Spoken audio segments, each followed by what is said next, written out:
स्वागत है आप सबका एक बार फिर से न्यूज पर न्यूज सेगमेंट में। आज आपकी मुलाकात कराने जा रहे हैं हम पब्लिक सेक्टर एंटरप्राइजेज में देश की दिग्गज कंपनी BEML से। 1964 में इस कंपनी की हुई थी शुरुआत और रक्षा मंत्रालय के अंतर्गत आती है ये कंपनी।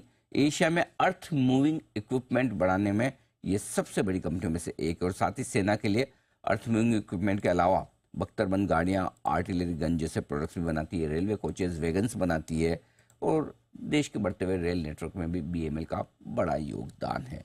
रविवार को रिजल्ट आए थे इस कंपनी के, आपके सामने एक बार रिजल्ट दोहरा दूं। आय 9% बढ़कर आई, 1514 करोड़ का आंकड़ा पहुंचा है। कामकाजी मुनाफा 29% बढ़कर 370 करोड़ पर।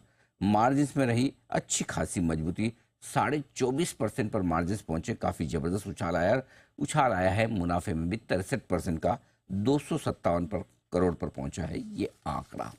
आइए आपकी मुलाकात करवाई जाए कंपनी के चेयरमैन और मैनेजिंग डायरेक्टर शांतनु रॉय साहब हमारे साथ कार्यक्रम में हो रहे हैं शामिल। रॉय साहब ने NIT रायपुर से इलेक्ट्रिकल इंजीनियरिंग में ग्रेजुएशन की है। फाइनेंशियल मैनेजमेंट में आपने MBA की डिग्री भी हासिल की है। कैपिटल गुड्स सेक्टर का 32 साल से ज़्यादा लंबा गहरा अनुभव रॉय साहब का है। रॉय साहब बहुत बहुत स्वागत है सर, नमस्कार। जी बिजनेस को समय देने के लिए आपका बहुत बहुत धन्यवाद। 1964 में आपकी कंपनी की स्थापना हुई, तो मैं ये पढ़ रहा था, अभी पढ़ते पढ़ते मुझे ऐसा लगा कि तो फिर इस हिसाब से तो 2024 में आपकी कंपनी को 60 साल पूरे हो चुके हैं। नमस्कार अनिल जी, बिल्कुल। अरे वाह। 11 मई 2024 को हमने 60 वर्ष पूरे किए। 11 मई अभी मतलब? जी जी। अरे वाह, और क्या। 11 मई के अगले दिन हमने बोर्ड मीटिंग करके ये रिजल्ट आपके सामने रखा है। अरे सर, सबसे पहले तो आपको 60 वर्ष पूरे करने के लिए और देश की सेवा करने के लिए बहुत बहुत बधाई, कॉम्प्लीमेंट्स, क्योंकि जो काम आप कर रहे हैं देश के इंफ्रास्ट्रक्चर में और देश के डिफेंस के लिए बहुत इंपॉर्टेंट है, तो हमारे कॉम्प्लीमेंट्स। और अब आइए, रिजल्ट भी आपके जबरदस्त रहे हैं सर, बताएं इस तिमाही में क्या खास बातें रही है। सबसे पहले तो बहुत बहुत धन्यवाद अनिल जी, आपकी बधाई के लिए। जो पिछला तिमाही गया है उसमें सबसे जो खास बात रही है कि हमारा प्रॉफिट, PAT, हमारा जो EBITDA है बहुत ऊपर गया।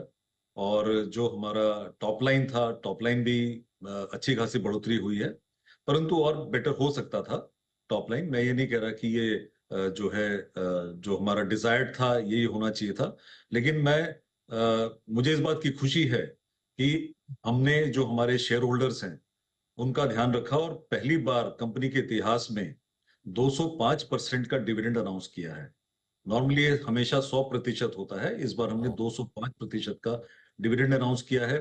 दूसरा, record all time high profit after tax जो हमने इस बार अर्जित किया है। और तीसरा जो सबसे जो इम्पोर्टेंट चीज है, सबसे जो अहम बात है कि जो तीसरे क्वार्टर में हमने अपनी डाइवर्सिफिकेशन स्ट्रेटजी को और कंपनी की रिस्ट्रक्चरिंग को अंजाम देना शुरू किया और 1 अप्रैल 2024 से कंपनी को 11 स्ट्रेटेजिक बिजनेस यूनिट्स और 2 माइक्रो SBUs में इसको रिस्ट्रक्चर कर दिया और डाइवर्सिफिकेशन की प्रक्रिया हमने शुरू कर दी। बढ़िया, तो जबरदस्त ऑल राउंड परफॉर्मेंस रही। लेकिन इसमें सबसे इंपॉर्टेंट और सबसे इंटरेस्टिंग मुझे जो नजर आई उस पर मैं आपसे एक सवाल लेना चाहता हूँ।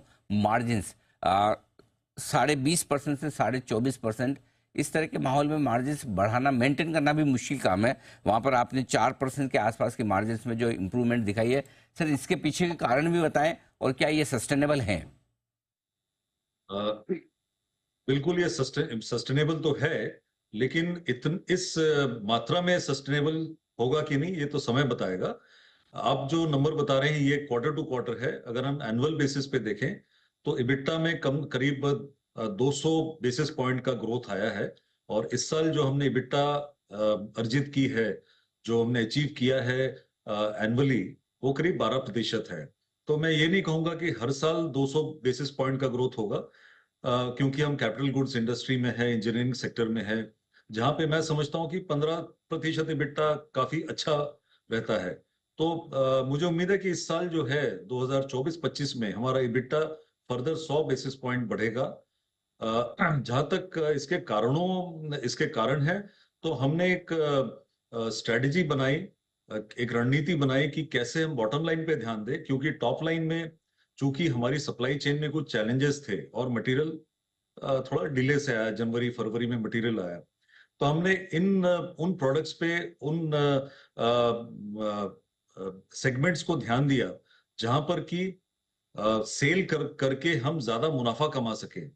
और ये एक वजह रही कि हमारा जो प्रॉफिट, हमारा जो मुनाफा है इस हद तक बढ़ पाया। हालांकि सेल्स जो है हम जितना चाह रहे थे उतना ग्रोथ नहीं आ पाया। तो ये एक बहुत बड़ा कारण था उसके पीछे। ठीक बात है। ऑर्डर बुक के बारे में बताएं सर, अपडेट दें। इस तिमाही में कितने नए ऑर्डर्स आए और टोटल मिलाकर अभी ऑर्डर बुक कितनी है, कितने समय में आप पूरा करेंगे इसे? जो टोटल ऑर्डर बुक है वो करीब 11,800 करोड़ का है, जिसमें कि करीब 3,000 साढ़े 3,000 करोड़ का ऑर्डर इस वर्ष में हम एग्जीक्यूट कर देंगे। पिछले तिमाही में जो ऑर्डर्स आए हैं मेनली आपके माइनिंग से आए हैं और डिफेंस से आए हैं। हालांकि रेल मेट्रो से जो ऑर्डर्स हम लोग एक्सपेक्ट कर रहे थे मार्च के क्वार्टर में, वो सारे ही करीब 3,000 करोड़ के ऑर्डर्स, 3,000 करोड़ के जो टेंडर्स थे उनको पुश कर दिया गया बियॉन्ड मार्च। पर मुझे उम्मीद है कि जून जुलाई से लेके सितंबर के बीच में ये सारे ऑर्डर फ्रक्टिफाई कर जाएंगे। ओके। और जहां तक इस वर्ष के ऑर्डर का सवाल है, तो मैं आपको अपॉर्चुनिटी साइज बता सकता हूं। डिफेंस में जो अपॉर्चुनिटी साइज मुझे दिख रही है, जिस सेगमेंट्स में हम लोग काम कर रहे हैं और जिसमें हमारी अच्छी खासी स्ट्रेंथ है, कैपेबिलिटी है, उसमें करीब 6,000 करोड़ का अपॉर्चुनिटी साइज है। रेल एंड मेट्रो में जो अपॉर्चुनिटी साइज है करीब 58,000 करोड़ का अपॉर्चुनिटी साइज है 2024-25 के लिए। एवं माइनिंग में करीब 3,000 करोड़ का अपॉर्चुनिटी साइज है। और अगर हम देखें कि हमारी हिट रेट क्या रहेगी, तो मुझे उम्मीद है कि डिफेंस और रेल एंड मेट्रो में विन प्रोबेबिलिटी में 50% लेके चल रहा हूं। और जो माइनिंग है उसमें मैं 80% लेके चल रहा हूं। तो अगर इस तरह से जो है, जो हमने इन्विसाज किया है, ये अगर हो जाता है तो 2024-25 का जो वर्ष रहेगा, इसमें हम 20,000 से लेकर 30,000 करोड़ के ऑर्डर बुक की उम्मीद कर सकते हैं। ओहो, 20 से 30 हजार करोड़ तक के ऑर्डर्स की आप उम्मीद करके चल सकते हैं। ये बड़े डेवलपमेंट आपके लिए आने वाले समय में हो सकते हैं। ये इंटरेस्टिंग चीज है। अब सर, वित्त वर्ष 2025 के लिए एक बार आउटलुक लेना चाहता हूँ। किस तरह की ग्रोथ की उम्मीद रेवेन्यू के लिहाज से, मुनाफे के लिहाज से, मार्जिन के लिहाज से रखी जाए आपकी कंपनी से? रेवेन्यू का जहां तक सवाल है, 18 से 20% CAGR मैं अभी भी मेंटेन करूंगा, जो कि बिल्कुल पॉसिबल है 2024-25 में। जहां तक मार्जिन का सवाल है, तो जैसा कि मैंने बताया, 100 बेसिस पॉइंट्स का जो बढ़ोतरी है वर्तमान पिछले वर्ष के इबिट्टा पे, इतना तो मुझे दिख रहा है कि ये तो आ ही सकता है।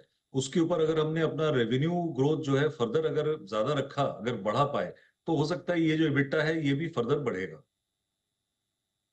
परफेक्ट। तो ये आपके लिए पूरा का पूरा आउटलुक है। शांतनु रॉय साहब, बहुत बहुत धन्यवाद। और देखिए, आपकी बात सुनकर बाजार का कॉन्फिडेंस और बढ़ता हुआ दिख रहा है। स्टॉक अब 8-9% ऊपर है इन नंबर्स के बाद, जबकि नंबर संडे को आए हैं। संडे के बाद कल का ट्रेडिंग सेशन हो चुका है। लेकिन ये कमाल है कि मैनेजमेंट की बात करें का डे हाई पर 300 रुपए का बड़ा उछाल BML में देखने को मिल रहा है। सर, एक बार फिर से आपको 60 वर्ष पूरा करने पर बहुत बहुत बधाई और एक बार शुभकामनाएं, और इन अच्छे नतीजों के लिए भी आपको बहुत बहुत बधाई सर। थैंक यू सो बहुत बहुत मच। बहुत बहुत धन्यवाद। धन्यवाद। शांतनु रॉय साहब।